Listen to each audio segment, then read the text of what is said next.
So Fast 10, or Fast X if you want to call it that, is on its way, and this time the crew is up against Rhea's son, who is seeking revenge for them taking down his father's empire.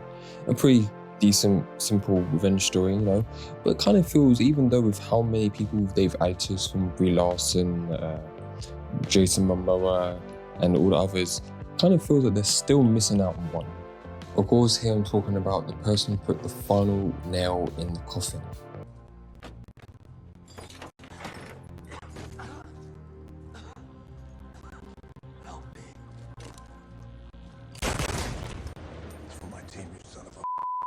Dwayne Johnson's Luke Hobbs. If there was someone that Dante wanted revenge against, I'm guessing it would be the guy who actually killed his father.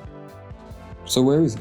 Because you see, originally when Vin Diesel was out there pleading for Dwayne Johnson to come back, I kind of thought it was just like after Fast 9 and how kind of stale it was and how the crew wasn't as entertaining as it used to be. I thought it was him trying to bring some of that entertainment back, that excitement back. But when you look at what the plot of Fast 10 is, I kind of understand why he would want Dwayne Johnson back. It makes sense. Now, when there's no Dwayne Johnson during this film, you're kind of going to be like, what, does Dante not know about him? Does he not know about the events? What's going on? Is Hobbs going to be killed off screen? Well, what's the plan here? And like I alluded to earlier, it's not just because of the plot. It's also because the crew is kind of meh at the moment. You know what I mean? Like, Dom and Letty, they're not the most compelling main characters, and obviously Paul Walker's sad passing means that there's no Brian, who's probably the crew's go-to in terms of the link between all of them. And all the rest are kind of just comic relief. Roman's Roman. We'd already be there if Roman wasn't driving Ford Knox on wheels. You see me shining, baby? And the little banter he has with Tej and the rest is nice, but we saw in Fast 9, when that kind of falls flat, the whole movie suffers because of it. Even though I think Dwayne Johnson has watered down his performance of Hobbs over the films, he still offers that charisma that really boosts the film, He plays off everyone nicely, he has those cool scenes, he's The Rock, he's doing these outrageous things 24/7 that makes you go like, are we going a bit too far? And normally the answer is yes.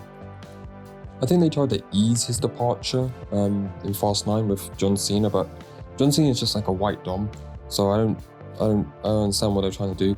But in the trailers for Fast 10, it does seem like he's been a bit more lighthearted, like they want to play into more of that John Cena personality rather than him being Jacob, who's just this stone-faced, jealous person of his older brother. Oh, no, you're good. Okay, song lyrics, stub toes, and cannon cars. Which I guess could work, but still, it's going to feel a bit weird for him going from, like, Genocide 1 film to freaking, the nice little uncle the next. So it's a shame this little rift has happened between Vin Diesel and Dwayne Johnson, because I do think the films have suffered because of it. But recently we have gotten some news that, spoilers there if you don't want to know, so maybe, click off or something. But apparently Dwayne Johnson's going to turn up in the post-credit scene of Fast 10, alluding to him coming back for Fast 11. Now you're probably thinking, okay, that solves it all. I mean, Fast 10 is seen as a part 1 of 2 films until Vin Diesel said, nah, fuck it, we're going to do a trilogy again, because why not? But the reason why I'm still kind of scratching my head about it is because recently Vin Diesel was like, I kind of want Robert Downey Jr. because, of course, to be as the villain of the next film. And I was like, so is this a part 1 or is it not? Because if it's not a part 1, that means they're getting rid of Dante before he even gets to face Hobbs, which wouldn't really make sense to me. But then again, I guess you just bring Hobbs back because the people love him. But if it is a part 1, are you then saying that we're going to have this holy trinity of Jason Momoa, Robert Downey Jr. and Charlize Theron all teaming up or something? Because that still don't make no sense. Why are we getting 3 villains all of a sudden? I guess Vin Diesel's kind of thinking of it like, these are the final films, I need to up the stakes, World Domination wasn't enough. Now we need Robert Downey Jr., Jason Momoa, and all of them to all team up. And maybe it could work. I mean, we're going to have to wait and see. We're going to have to see how Fast 10 actually plays out, and to see if Hobbs coming back is even worth it in the end. Because I think the potential of him facing off against Dante is probably the most entertaining thing. He's the one that killed his father. Sure, Dom helped take down his criminal empire, blah, blah, blah, ruined his life, ruined his family, like he said. But I would think Dante would probably want to take out Hobbs the most. But we'll see how it plays out. This was just a short video on my thoughts of it. I'm really interested in what you guys think. Do you think Hobbs should come back? Do you think he's needed? Does the franchise need him?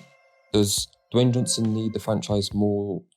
Or does the franchise need Dwayne Johnson more, if that makes sense? Leave your comments down below. Leave a note for nerds, and peace.